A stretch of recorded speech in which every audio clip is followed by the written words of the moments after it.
Hello guys, welcome back to my channel drama series part 7 तक की story आपको पिछले वीडियो में बता चुकी हूँ, जिसका लिंक आपको मेरे वीडियो सेक्शन में मिल जाएगा। पिछले एपिसोड में हमने देखा था कि टच को टाइम और नुत के रिश्ते के बारे में पता चल जाता है, तो उसे ये बात जानकर बहुत ही बड़ा सदमा लगता है। दूसरी तरफ अर्जुन नीचे आता है और उस लॉयर को बताता है कि वादी उसे डिवोर्स देना नहीं चाहती, इसलिए वो यहाँ से चली जाए। तो लॉयर कहती है, मैं अपनी क्लाइंट को मिले बिना यहाँ से नहीं जाऊंगी। मेरी क्लाइंट कहाँ है, मुझे उसके पास लेकर चलो। तो अर्जुन कहता है, जब मैं आपको कह रहा हूँ वो आपसे नहीं मिलना चाहती। वैसे भी हम दोनों अभी तक पति पत्नी हैं और हम दोनों अपने आपस के झगड़े खुद सुलझा लेंगे। आपको बीच में पड़ने की कोई जरूरत नहीं, इसलिए आप यहाँ से चली जाइए। और अर्जुन उस लॉयर को वहाँ से भगा देता है।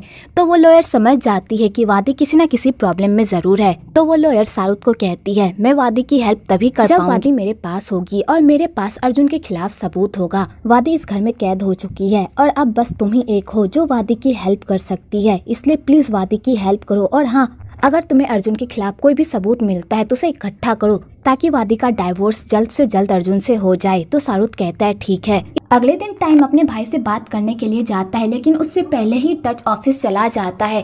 तो यादा कहती है, आखिरकार क्या बात है, तुम दोनों भाई एक दूसरे को अवॉइड क्यों कर रहे हो? ऐसा मैंने कभी भी नहीं देखा था। तुम दोनों तो हमेशा ऑफिस साथ जाते थे ना, फिर आज क्या हो गया?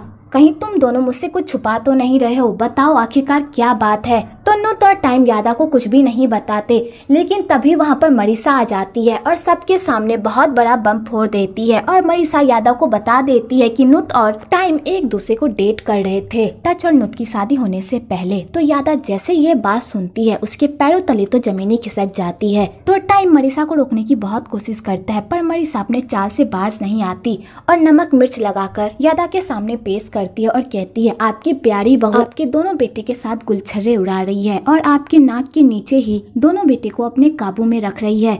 तो नुत भी चुप नहीं रहती और कहती है, तुमने मुझसे प्रॉमिस किया था ना कि अगर टाइम को मैं तुम्हारे करीब लाने की कोशिश करूंगी तो तुम टच को इस बारे में कुछ भी नहीं बताओगी, फिर तुमने ऐसा क्यों किया? तो टाइम जैसे ये बात सुनता है तो उसे मरीसा पर बहुत ही गुस्सा आता है और वो कहता है, चुपचाप यहाँ से चली जाओ। पर मरीसा नहीं जाती और यहाँ पर उन लोगों पर इल्जाम लगाने लगती है। तो यादा भी उन लोगों की बकवास सुनकर पूरी तरह पक जाती है और वो मरीसा को कहती है, ये हमारा फैमिली मामला है, तुम यहाँ से चली जाओ। और हाँ, अगर तुमने इस बात को लीक करने की जरा सी भी कोशिश की तो याद रखना तुम कभी भी इस खानदान की बहू नहीं बन पाओगी। तो मरीसा यादा की बात सुन लेती है और वहाँ से चली जाती है। आगे नुत यादा से माफी मांगती है और कहती है, मैं और टाइम एक दूसरे से प्यार करते थे, लेकिन हमें खुद नहीं पता था कि हमारी आने वाली लाइफ हमारे साथ इतना बड़ा खेल खेलेगी। जब मैं टाइम से मिली थी तब मुझे नहीं पता था कि टाइम टच का भाई है। मैंने टच से रिश्ता जोड़ने से पहले ही टाइम से अपना रिश्ता तोड़ दिया था और मैंने टच के साथ पूरी ईमानदारी से अपना रिश्ता निभाया है। प्लीज मेरी बात पर भरोसा करो माँ। तो यादा नुत की एक बात भी नहीं सुनती, उल्टा उसे थप्पड़ मारती और कहती है, मुझे तुमसे ऐसी उम्मीद नहीं थी। तुम दोनों ने मिलकर टच के दिल को इस तरह तोड़ दिया है कि वो आप चाहकर भी नहीं जुड़ सकता। मैंने तुम्हें टच की लाइफ में इसलिए लाया था ताकि टच अपने आप को बदल सके और तुम टच की लाइफ में वो जगह पा सको जो टच ने चैन को दी थी। लेकिन तुम दोनों की करतूत की वजह से टच अब फिर से चैन के पास जाने लगा है।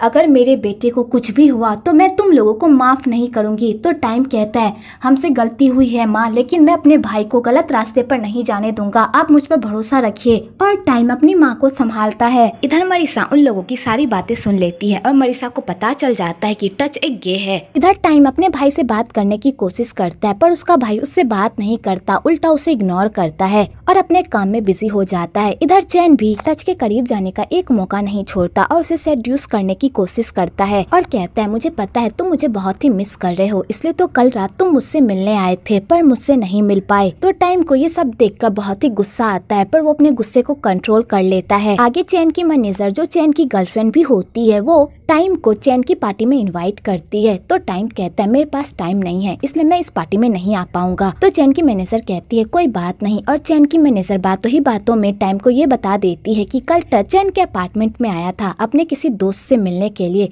तो टाइम जैसे ये बात सुनता है उसका गुस्सा तो 7वें आसमान पर ही पहुंच जाता है। आगे सारा तामझाम खत्म हो जाता है। तो टाइम टच से पूछता है, तुमने तो चैन से ब्रेकअप कर लिया था ना, और तुमने कहा था कि तुम्हारे दिल में चैन को लेकर कोई भी फीलिंग्स नहीं है, फिर तुम उसके घर क्यों क्यों जा रहे हो? तुम्हें ये बात क्यों नहीं समझ में आ रही कि वो अच्छा इंसान नहीं है? प्लीज उसकी बातों में मत आओ और मूव ऑन करो भाई। तो टच कहता है, क्या तुम अपने प्यार को भुला पाए जो तुम मुझसे ये उम्मीद कर रहे हो? तुम्हें भी पता है जब हम किसी से सच्चा प्यार करते हैं तो उसे भुला पाना इतना भी आसान नहीं होता। जैसे तुम नुत को नहीं भूल पा रहे, वैसे ही मैं चैन को नहीं भूल पा रहा। कि तभी वहाँ पर चैन की मैनेजर आ जाती है और टच को पार्टी में इनवाइट करती है। तो टच कहता है, ठीक है मैं पार्टी में आऊंगा, और टच ये कहकर वहाँ से चला जाता है। इधर वारांग वादी को खाना खिलाती है और उसे समझाती है कि वो अर्जुन को डाइवोर्स ना दे और अपनी लाइफ को दूसरा चांस दे। तो वादी कहती है, मॉम आपको तो मेरी फीलिंग समझनी चाहिए ना, आपके साथ भी तो वही हुआ जो मेरे साथ हो रहा है। आपके पति ने भी आपको धोखा दिया, आपके होते हुए दूसरे लड़कियों के साथ गुलछर्रे उड़ाए जिस तरह अर्जुन कर रहा है। क्या आप अपने पति को माफ कर पाई? नहीं ना, तो फिर आप मुझसे उम्मीद कैसे कर सकते? तो वारांग को इस बात पर बहुत ही गुस्सा आता है और वो वादी को खींचकर एक थप्पड़ मारती है और कहती है, अर्जुन ने तुम्हारे साथ जो किया बिल्कुल ठीक किया, तुम इसी के लायक हो, यहीं पर बंदी रहो। और वारांग उसे 4 बातें सुनाकर उसे रूम में बंद करके वहाँ से चली जाती है।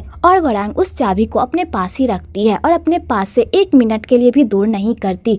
तो सारुत को समझ में नहीं आता कि वो वादी से मिलने जाए तो जाए कैसे। दूसरी तरफ टाइम टच से मिलने के लिए उस पार्टी में जाता है तो उसे वहाँ जाकर पता चलता है कि टच तो पार्टी में आया ही नहीं है। तो टाइम घर वापस जाने लगता है कि तभी वहाँ पर चैन आ जाता है और टाइम को प्रवोक करने लगता है कि उसका भाई खुद उसके करीब आने की कोशिश कर रहा है तो वो बीच में क्यों आ रहा है। तो टाइम जब भी चैन को देखता है उसे तो मिर्गी का दौरा ही पड़ जाता है।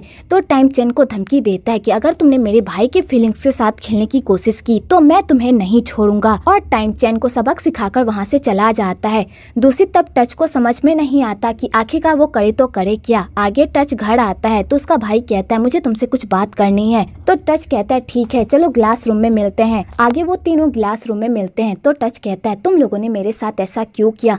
जब तुम दोनों एक दूसरे से प्यार करते थे तो तुम दोनों अलग क्यों हुए? और तुम दोनों ने मेरे साथ ही इतना बुरा क्यों किया? मुझे कितना बुरा लग रहा है। जिस भाई से मैं अपनी जान से भी ज्यादा प्यार करता हूँ, उस भाई का प्यार आज मेरे पास है और मेरा भाई अपने प्यार को पाने के लिए तड़प रहा है, लेकिन वो ऐसा नहीं कर सकता, वो भी सिर्फ मेरे लिए। तो टाइम और नुत टच को बताते हैं कि इसमें तुम्हारी कोई गलती नहीं है, इसमें हम तीनों में से किसी की भी कोई गलती नहीं है। जब मैंने और नुत ने एक दूसरे से प्यार किया था तभी हम दोनों को अपने अपने बैकग्राउंड के बारे में कुछ भी नहीं पता था, और जब नुत ने तुमसे शादी करने का फैसला किया था उससे पहले ही हम दोनों के बीच सब कुछ खत्म हो गया था।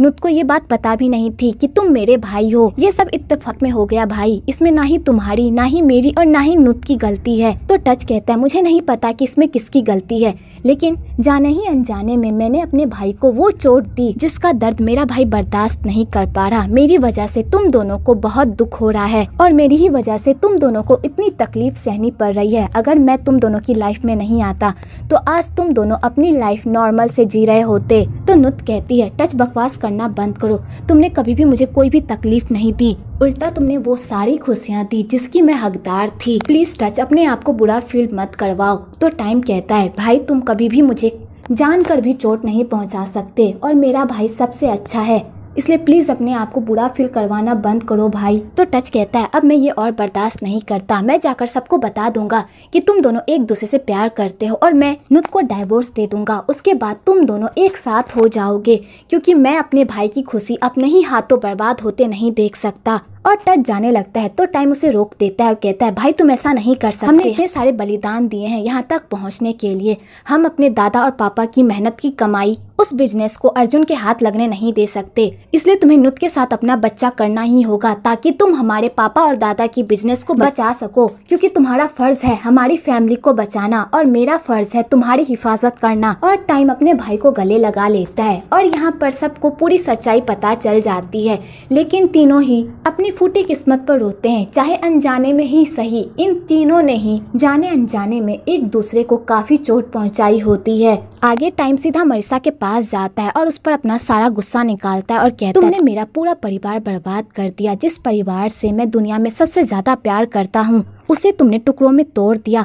इस चीज के लिए मैं तुम्हें कभी भी माफ नहीं करूंगा मरीसा। आज से पहले हम दोनों के बीच जो भी था आज मैं वो सब खत्म करता हूँ। अब मेरा तुमसे कोई भी लेना देना नहीं है मरीसा। और टाइम मरीसा से अपने सारे रिश्ते खत्म करके वहाँ से चला जाता है। दूसरी तरफ सारुतवादी को उस कमरे से निकालने का एक प्लान बनाता है और वो वरांग के जूस में नशे की दवाई मिला देता है, जिसे पीकर वरांग सो जाती है और सारुत वहाँ से चाबी लेकर वादी को छुड़ाने के लिए उसके रूम में जाता है, लेकिन उससे पहले वो वादी की फोटो ले लेता है ताकि वो सबूत के तौर पर कोर्ट में पेश कर सके। उसके बाद शाहरुख वादी को छुड़ाकर वहाँ से भगाने की कोशिश ही करता है कि तभी वहाँ पर अर्जुन आ जाता है और वो वादी को पकड़ लेता है। तो वादी अपने आप को छुड़ाने की बहुत कोशिश करती है पर वो नहीं छुड़ा पाती कि तभी वहाँ पर उसकी लॉयर पुलिस को लेकर आ जाती है और पुलिस वादी को अर्जुन के कैद से आजाद करवा देती है। और वादी अर्जुन को कहती है, अब मेरे पास तुम्हारे खिलाफ ठोस सबूत है, अब देखती हूँ कि तुम मुझे डाइवोर्स कैसे नहीं देते। तो बेचारा अर्जुन ये सब देखकर तो पूरी तरह शॉक्ड हो जाता है और वो सोचने लगता है कि आखिरकार वादी को उस रूम से बाहर किसने निकाला, क्योंकि वो खुद ब खुद उस रूम से बाहर तो निकल नहीं सकती। और शाहरुख अपने घर में सब पर शक करता है और सबकी तलाशी भी लेता है और बाद में अर्जुन शाहरुख की भी तलाशी लेता है। पर अर्जुन को शाहरुख के पास से कुछ भी नहीं मिलता क्योंकि शाहरुख 2 फोन यूज करता है, जिस वजह से वो अर्जुन की नजर में नहीं आता और ना ही वो पकड़ा जाता है। तो अर्जुन को समझ में नहीं आता कि आखिरकार उसके घर गद्दार कौन है जिसने वादी की हेल्प की। इधर टच को समझ में नहीं आता कि आखिरकार वो करे तो करे क्या। एक तरफ उसका भाई है जो नुत से बहुत प्यार करता है और दूसरी तरफ उसकी बीवी जो उसके भाई से बहुत प्यार करती है, और वो ये सच्चाई जानते हुए भी नुत के साथ अपना रिश्ता आगे नहीं बढ़ा सकता और बेचारा इसी कश्मकश में रहता है कि तभी वहाँ पर नुत आती है और टच को बताती है कि मैं तुम्हारे बच्चे की माँ बनना चाहती हूँ। तो टच कहता है, तुम ये क्या कह रही हो, ये सब जानते हुए भी तुम ये सब करना चाहती हो। तो नुत कहती है, मैंने तुमसे शादी ही इस बच्चे के लिए की थी और मेरा काम ही था कि मैं इस खानदान को वारिस दूं, तो मैं वो काम जरूर करूंगी। इस खानदान को वारिस देने के बाद मैं तुमसे अलग हो जाऊंगी। उसके बाद भी अगर टाइम के दिल में मेरे लिए फीलिंग्स रही तो उसके बाद हम दोनों एक दूसरे को दूसरा मौका देने की कोशिश करेंगे, लेकिन तब तक हम लोग इस बारे में कोई बात नहीं करेंगे। कि तभी वहाँ पर टाइम भी आ जाता और टच को कहता है, इस प्रॉब्लम का यही सोल्यूशन है भाई, मुझे इससे कोई प्रॉब्लम नहीं है, मैं तब तक नुत का इंतजार कर सकता हूँ। और मैं तुम्हें एक बात बताना चाहता हूँ, मेरा प्यार तुम्हारे लिए कभी भी खत्म नहीं होगा। और यहाँ पर तीनों ये सोल्यूशन पर पहुँचते हैं कि नुत इस खानदान को वारिस देने के बाद टच से अलग हो जाएगी और उसके बाद वो टाइम के साथ अपने रिश्ते की एक नई शुरुआत करेगी। दूसरी तरफ मरीसा अपने पापा को बताती है कि उसने टाइम से अपना सारा रिश्ता तोड़ लिया है क्योंकि वो उस जैसे घटिया इंसान के साथ अपना कोई भी रिश्ता नहीं रखना चाहती। तो मरीसा के पापा जैसे ये सुनते हैं उन्हें तो बहुत बड़ा सदमा ही लग जाता है और वो अपनी बेटी को समझाते हैं कि वो टाइम के साथ अपना रिश्ता ना तोड़े। तो मरीसा कहती है, पापा आप ये क्या कह रहे हो, आप मुझे उस इंसान के साथ बांधना चाहते हो जो इंसान मुझसे प्यार ही नहीं करता। तो मरीसा के पापा कहते हैं, बेटी तुम्हें ये करना होगा क्योंकि तुम्हारे पापा का बिजनेस डूब रहा है। अगर तुमने टाइम के साथ अपना रिश्ता नहीं जोड़ा और तुम्हारे इस गुस्से की वजह से टाइम ने हमारे साथ सारे नाते तोड़ लिए तो मैं सड़क पर आ जाऊंगा। बेटी प्लीज मेरी हेल्प करो। अब एक तुम ही हो जो अपने पापा की डूबती नैया को पार लगा सकती हो। आगे मरीसा को जब पता चलता है कि उसके पापा बैंकरप्ट होने जा रहे हैं तो मरीसा ये बात हजम नहीं कर पाती और वो बाहर जाकर खूब ड्रिंक करती है। तो वहाँ पर उसकी मुलाकात अर्जुन से हो जाती है। तो अर्जुन मरीसा को देखकर उस पर लाइन मारने लगता है। तो मरीसा भी पट जाती है और वो दोनों साथ में एक रात बिताते हैं। तो मरीसा अर्जुन के साथ एक डील करती है और कहती है, अगर तुम मेरी हेल्प करो तो मैं तुम्हें एक ऐसी बात बताऊंगी जिसे जानकर तुम फूले नहीं समाओगे और तुम्हें तुम्हारी विरासत तुरंत मिल जाएगी। तो अर्जुन कहता है, तुम्हारे कहने का क्या मतलब है। तो रीसा कहती है, टाइम और नुत एक दूसरे के एक्स गर्लफ्रेंड और बॉयफ्रेंड हैं और तुम्हारी दादी टच से जिस पोते की आस लगाए बैठी हुई है ना, टच वो पोता कभी भी तुम्हारी दादी को नहीं देगा क्योंकि टच एक गे है। और मैं तुम्हें एक मजेदार की बात बताऊं, टच जिस लड़के को डेट कर रहा था वो लड़का कोई और नहीं बल्कि चैन है। तो अर्जुन जैसे ये बात सुनता है उसके खुशी का तो ठिकाना ही नहीं रहता। तो मरीसा कहती है, अब तुम्हारे पास हुकुम का है जिससे तुम टच को उस कंपनी से बाहर निकाल सकते हो। तो अर्जुन ये बात जानकर बहुत ही खुश होता है और अपनी प्लानिंग पर लग जाता है और वो टच और चैन को करीब रखने की कोशिश करता है ताकि वो टच की गे वाली बात सबके सामने ला सके। आगे सबकी लाइफ फिर से नॉर्मल हो जाती है, वो लोग फिर से एक फैमिली की तरह एक साथ रहने लगते हैं। टच फिर से अपना टेस्ट करवाने के लिए जाता है ताकि वो इस खानदान को जल्द से जल्द वारिस दे सके।